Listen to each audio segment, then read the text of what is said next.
Hey, so if you're like me at all, you probably just want to dive straight into a product and start using it and testing it out and running it through the grinder and seeing what you can make happen. And you probably don't like reading instructions very much or watching the getting started videos.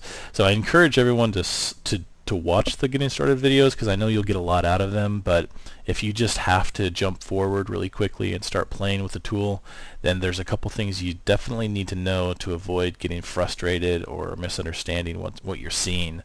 So this is just a demo site here, demo installation of Trust Jacker.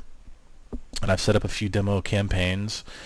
Now I'm going to show you specifically one that I just set up here. And essentially what we have here is I just set up a campaign and then I put the destination URL as YouTube, although I would probably a better example would be a specific YouTube video, but it's not really necessary. And then I'm going to show you what happens if you try to send traffic to a YouTube video in here.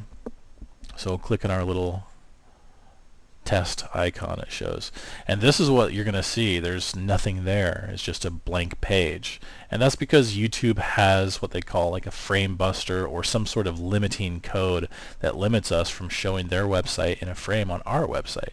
When we exit out, we're still going to see our exit dialog pop, and then it's going to redirect us to our underpage, but it's not working as the way you would expect it. So if you experience that, you should just know that some of the big sites like YouTube, Facebook, New York Times, and some of the big sites like that do have technology built into their sites that restrict us or prohibit us from doing certain things.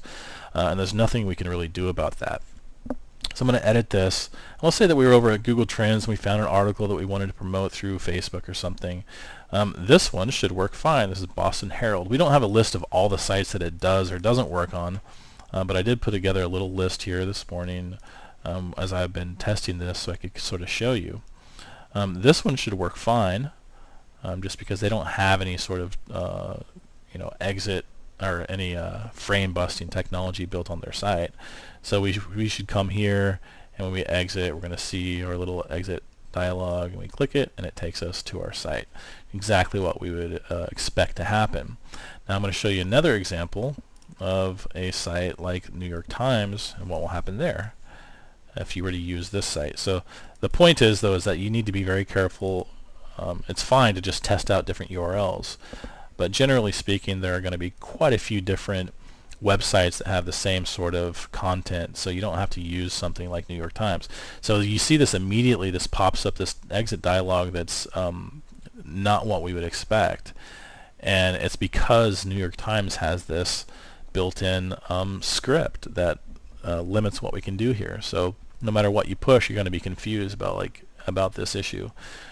So what you would do in that case, so let me show you again the example. URL is a New York Times article. So what we probably did is we came in here and we found an article that we wanted to share on Facebook, and we just happened to randomly choose this one.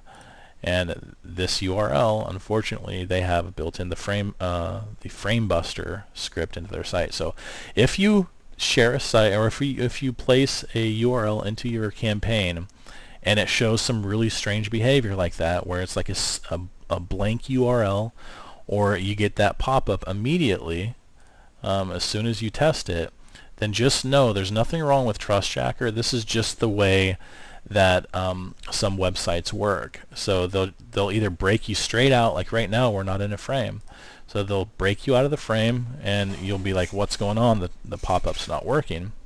That's because they're using frame blocking or frame busting. Or you'll see that pop-up like I just showed you, pop up before you even move your mouse. You don't mouse out of the page or anything, and you're going to see that. Now this only this is true no matter what sort of pop-up type that you create, whether you use a redirect or not, but it's really more obvious when you're using the redirect. So just keep that in mind. Make sure that you go and if you find an issue like that, then there's always other articles that you can choose from. So just try out different articles until you find one that works, that's not using that frame busting technology. And hopefully this will help alleviate any issues that you're having.